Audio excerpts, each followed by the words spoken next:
Okay, today we're sorting out and weaning our registered herd of cattle. They're the Red Angus group that are most of them are all registered. Um, I was looking at our sheet. I knew we'd had some not ideal calving this year. So I looked and we had, I think, 11 calves between the beginning of calving on March the 20th until until April the 29th. We had like 10 calves, and then we had a window where we didn't have anything until the middle of June, and then we ended up having like 6 more. So last year, that basically tells me last year there was some sort of issue with the bulls. To have that long of a window, I don't know exactly what happened, but things happen, unfortunately. So the ones that calve late, I'm actually going to make fall calvers. I'm actually also going to, I've actually purchased a South Pole bull that I haven't picked up yet that I'm planning on using on my crossbred cows and on some of the registered fall calving cows to try to build up some more heat tolerance in those cattle. I'm going to stick with the straight bred spring calving registered Red Angus for now in this group. But since we're having a dry year, I'm going to have to sort out those cows and calves. We're going to wean them. I'm going to leave the late calving cows with their calf and take them to a different farm, and then we're going to preg check everybody. And if the ones that are open, I'm going to take away from this farm, and I have to decide what to do. So I have to decide, do I want to keep them and breed them for the fall, which I don't think I want to because I don't have enough grass, or I don't want to spend the extra money on hay if you can get the hay. And then also so I could make fall calving cows out of them, or try to. I could process them for beef if they're younger cows in good condition, or we could possibly sell them. So we're going to have some decisions to make, and we'll see how things go today. Hopefully everything goes smoothly. All right, I want to do a real quick video on thing on working facility. So we have all portable panels here. You notice that on all the farms. This is a rental farm. We basically made a big pen that connects to the side of the barn, and then I've got a makeshift alley going this way, or lane. I can sort the cows out into that lane, so I can trap them into the smaller half. I can sort them into this lane, and then trap them back here in this dead end, and then I'll move that gate and load them onto the trailer. The other thing I can do after we get the calves out of here and the cows we're moving out, I can change this holding pen. I can narrow it down and make it into an alley. And I can put a chute here at the end, and then that way when they come out of the chute, they'll still be in this holding facility. That way if I miss one, it's not out in the great big field where you can't get it again. So that's kind of the way it's set up. Again, very economical. If for some reason, if this farmer decides not to rent this farm to us anymore, we can pull all of this out of here. If I decide to get out of cattle, I can sell all these panels and get my money back out of them. So I like this setup, and it's financially, a good decision.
Come on, girl.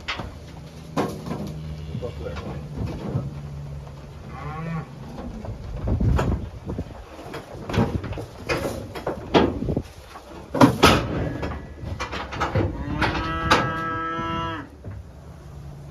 So one thing I wanted to point out is when you're trying to load calves, if they push really hard on this gate, since it's a portable panel, sometimes they'll get enough pressure that they can get around the side.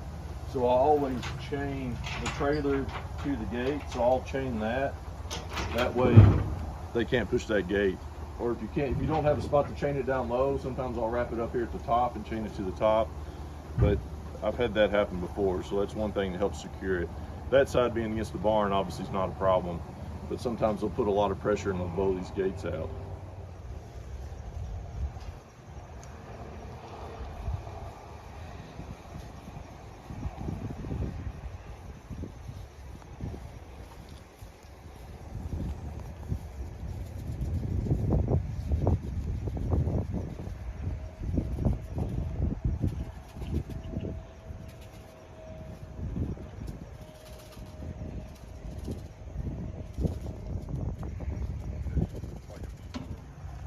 She's bred probably 4 months or so.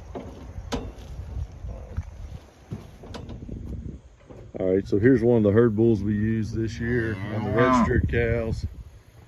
He's a 3-year-old bull. Again, the cows in here are the ones that calved late. That's the other herd bull. This guy's a 2-year-old. Almost 3. They're both 2.5 and the other one's 3.5. And again, younger calves are going to stay on the cow. That's why we took the cows away. These younger calves are going to stay on the cow. The older calves will be weaned. We're getting ready to, we'll cut a few of these. A few will leave bulls. Some of them we will, cut. Some of them we will. This one we're going to leave a bull, this thick guy there, and the one right behind him. So those two are going to stay bulls. Here's one of the bulls here. Let's see if I can get a better view of him. Maybe not. He's got a lot of thickness. The other one is back here. Here we go. There's the other one. He's got a little bit longer hair coat. You can't really judge hair coat this time of year because they're growing their winter coat. I'm not concerned about them growing the winter coat. I'm just concerned how well they shed off in the summertime. All right, so we got all our calves worked. The 6 cows that calved later are kind of behind me here. So I brought them to the new farm. That's where all our farm, I should say. That's where all the weanlings are in a different field. I'm going to combine these cattle with our bred heifers that are going to calve next spring, and I'm actually going to combine all our fall calving cows in with this group, and they're all going to be fed in one group over the winter. When I say feed, that means feeding hay. So trying to keep it management at a minimum as far as the number of herds, I should say. Try to keep my time most efficient as possible. So we've got these 6 pairs. I've got 2 cow-calf pairs and 9 bred heifers in the other group. And then I've got, on the other part of the farm, I've got 20 fall calving cows. And there's all going to be grouped together at some point. The other group probably won't come over for a couple more weeks. We're taking, I think, 7 to the processor in 2 or 3 days. And then we've got, in with the fall calving cows, I've got another 9 that are going to the processor at the beginning of December. So a lot of stuff to shuffle around, a lot that needs to be done. So we'll just get it done as we can. So it's November the 5th. They're combining soybeans today.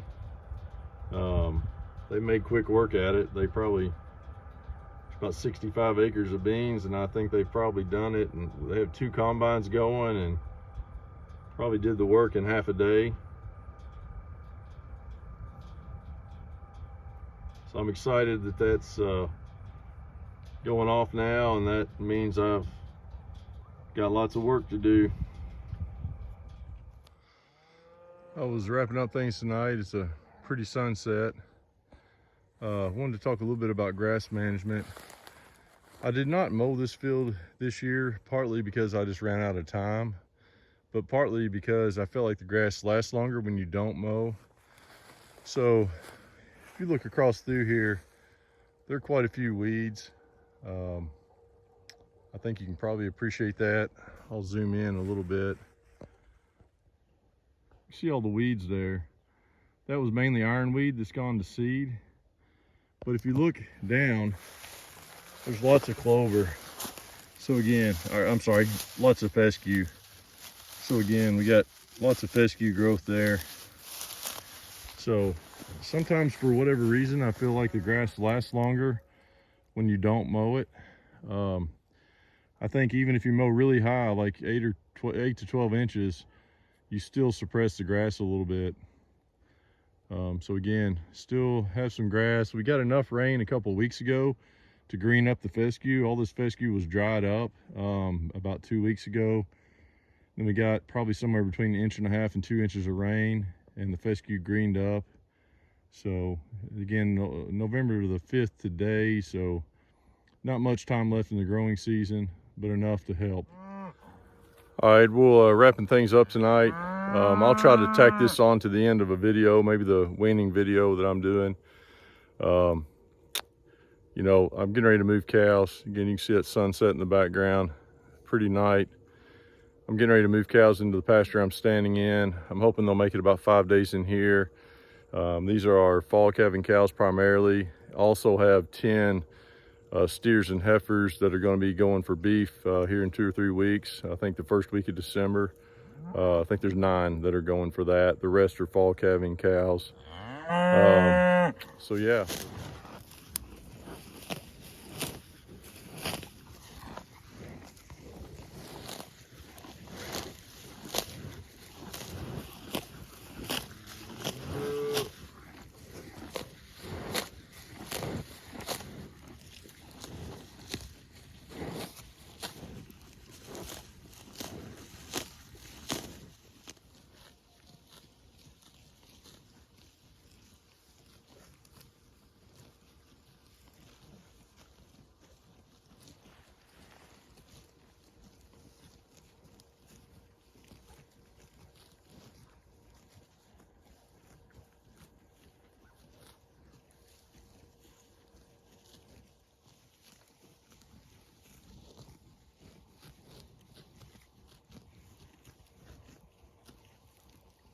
Panoramic, the sky is really beautiful tonight.